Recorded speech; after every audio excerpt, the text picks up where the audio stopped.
Friends नमस्कार, स्वागत करते हैं आप सभी का एक बार फिर से हमारे इस YouTube channel exam warrior Atul पर।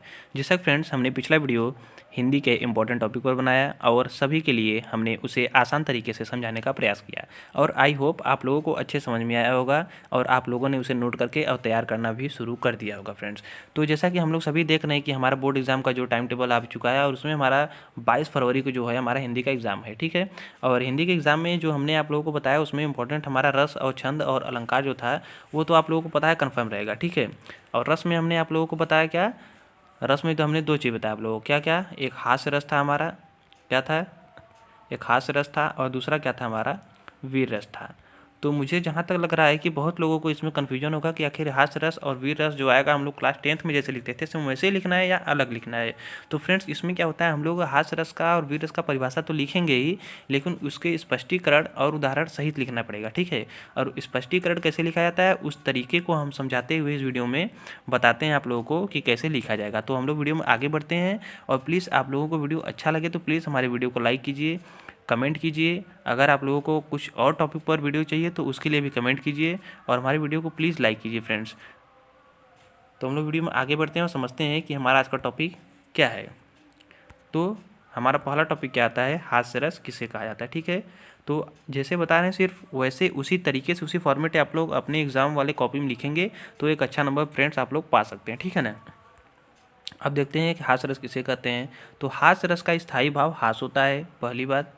और किसी असाधारण व्यक्ति की असाधारण बातें, आकृति, वेशभूषा आदि को देखने से मन में उत्पन्न स्थायी भाव को हास कहते हैं, ठीक है ना। और जब हास स्थायी भाव का संयोग विभाव, अनुभाव और संचारी भाव से होता है तो उसे क्या कहा जाता है, हास्य रस कहा जाता है, ठीक है।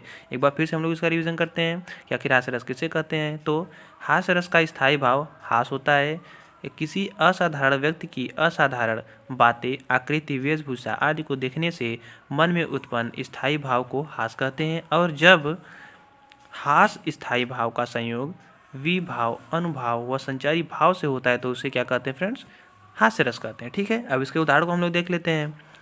इसका उदाहरण क्या हो जाएगा, हाथी जैसी देह, गेंडे जैसी चाल, तरबूज जैसी खोपड़ी और तरबूज जैसी याल। देखिए आप लोग जब इसका परिभाषा पढ़ेंगे तो आप लोग का परिभाषा में तो पहले बता दिया गया कि इसका हमारे स्थायी भाव हास होता है। मतलब क्या कि जब भी हम लोग इस एक हास्य रस के उदाहरण को पढ़ेंगे तो हमें कहीं ना कहीं मन में उत्पन्न क्या होगा, हंसी होगा या खुशी पैदा होता है हमारे मन में, ठीक है। तो इसका परिभाषा अगर आप लोग पढ़ेंगे तो आप लोग लगेगा किसी का मजाक उड़ाया जा रहा है। मतलब उसको बोला क्या जा रहा है कि हाथी जैसी देह है और गेंडे जैसी उनकी चाल है, ठीक है ना। और तरबूज जैसी खोपड़ी और तरबूज जैसी उनकी गाल है, ठीक है। अब इसका स्पष्टीकरण जो हमारा इंपॉर्टेंट होता है उसको हम लोग कैसे समझेंगे, ठीक है। स्पष्टीकरण में क्या करेंगे, पहला पॉइंट हमारा क्या रहेगा, स्थायी भाव। तो स्थायी भाव इसका क्या होगा, हास होगा। दूसरा रहेगा विभाव, विभाव क्या होगा, वेशभूषा और उनका आकार। और अनुभाव क्या होगा, गेंडे जैसी चाल है और क्या है, हाथी सी देह, ठीक है ना। और संचारी भाव क्या होगा, हर्ष और कंप, ठीक है। तो आप लोग प्लीज़ इसका स्क्रीनशॉट ले लीजिए एक बार फिर से, स्क्रीनशॉट लेकर और इसे अच्छे से नोट कर लीजिए और याद कर लीजिए, ठीक है ना। अब हमारा क्या आता है दूसरा, वीर रस। आखिर वीर रस किसे कहते हैं ये भी समझ लेते हैं हम लोग और देख लेते हैं कैसे लिखा जाएगा फ्रेंड्स। तो हमारा वीर रस में क्या है कि उत्साह नामक स्थायी भाव, विभाव, अनुभाव और संचारी भाव के संयोग से वीर रस की दशा की प्राप्ति होती है, ठीक है ना। तो मतलब इसका स्थायी भाव क्या हुआ, उत्साह हुआ। अब देखिए इस लाइन को हम लोग या इस पंक्ति को जब हम लोग पढ़ेंगे इस उदाहरण को पढ़ेंगे तो हमें समझ में आएगा कि एक उत्साह के साथ पढ़ा जा रहा है, ठीक है। देखिए, मेवाड़ केसरी देख रहा केवल लड़का न तमाशा था, वह दौड़ दौड़ करता था रणवर मान रक्त का प्यासा था। मतलब किसका प्यासा था, मान रक्त का। तो यहाँ पर युद्ध का वर्णन किया गया है। तो युद्ध जितने भी युद्ध होते हैं हमारे वो सब वीर रस में आते हैं, ठीक है ना। अब इसको आप लोग स्क्रीनशॉट ले लीजिए और नोट कर लीजिए, ठीक है।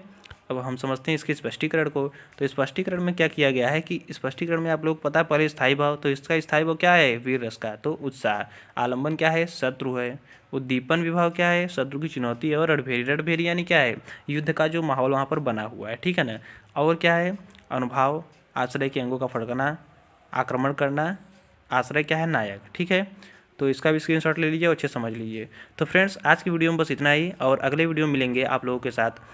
रस हो ही चुका है तो छंद और अलंकार के साथ मिलेंगे फ्रेंड्स, ठीक है। तब तक के लिए आप लोग पढ़ते रहिए और बढ़ते रहिए। हम लोग मिलते हैं अगले लेक्चर में। और प्लीज़ हमारे वीडियो को लाइक कीजिए, शेयर कीजिए और कमेंट कीजिए। अगर आप लोगों को किसी और टॉपिक पर प्रॉब्लम हो रहा है तो आप लोग कमेंट कीजिए और हमें बताइए, उस टॉपिक को हम लोग आसान करने का प्रयास करेंगे। और तब तक के लिए फ्रेंड्स चलते हैं, जय हिंद।